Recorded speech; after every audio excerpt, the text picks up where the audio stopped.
ژمارەیەک لە کەسوکاری ئەنفالکراوان لە سنووری قەزای چەمچەماڵ گرتبوونەوەیکی ناڕەزاییان ئەنجامدا.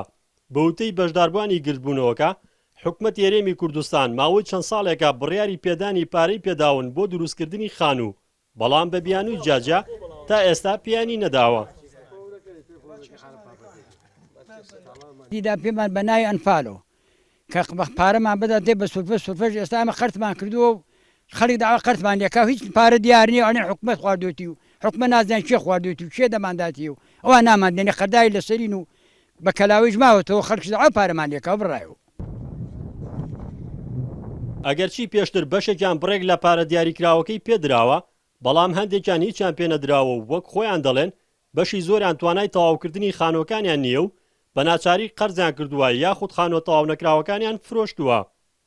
ئەچینە دەستگای شەهید و داواکاری ئەەکەین بۆ ئەو پارەیە ئەڵێ پارەمان نییە، ئەڵێن لە لای چییە پارەتان کەسێک نییە جوابێکمان بداتەوە. لە کەناڵەکانیشا لە ڕاگەیاندەکانە جەنابی سەرۆکی حکومەت بەدەمی خۆی ئەڵێ ئێمە پارەی کەسوکاری ئەنفالمان داوە. ئەی کوانێ ئەمە خەڵکەکەی وا لێرانی هەموو خانووەکەی بە نیوەچڵی ماوە. لە ساڵی 2010 حکومەت هێرێمی کوردستان زەوی بەسەر کەسوکاری ئەنفالکراوانی چەمچەماڵدا دابەش کردو لە ڕێگەی لیژنەی بژانەوەی پەرەپێدانی گەرمیانەوە بۆ دروستکردنی خانوو لە پارەی شیرینی گرێبەستی نەوت بڕیاری پێدانی پارەی پێدان بە چەند قستێکی جاجا، بەڵام دواتر تەواوی کەسوکاری ئەنفالکراوان لی سودمەند نەبوون و دابەشکردنی پارەکان ڕاگیرا. ئەو لیژنەی بژانەوەی پەرەپێدانی گەرمیان کە لەلایەن ئەنجومەنی وەزیرانەوە دەستێن کراوە. ئێمە چەندین جار لەگەڵیانە قسەمان کردووە،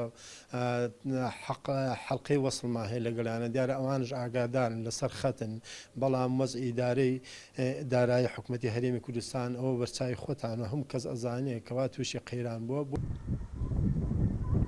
لە سنووری قەزای چەمچەماڵ لە ساڵی 2010 حکومەتی هەرێم 602 خانووی بۆ وارسی ئەنفالکراوان دروست کردو، لە ساڵی 2012 900 خانووی تر و لە ساڵی 2013 625 خانووی تری دروست کرد. لە ئێستاشدا گەڕەکێکی تایبەتی چەمچەماڵ تەرخان کراوە بۆ کەسوکاری ئەنفالکراوان و بە ناوی گەڕەکی ئاسوودەوە ناونراوە. ڕزگار جەبارێ نارتی، چەمچەماڵ.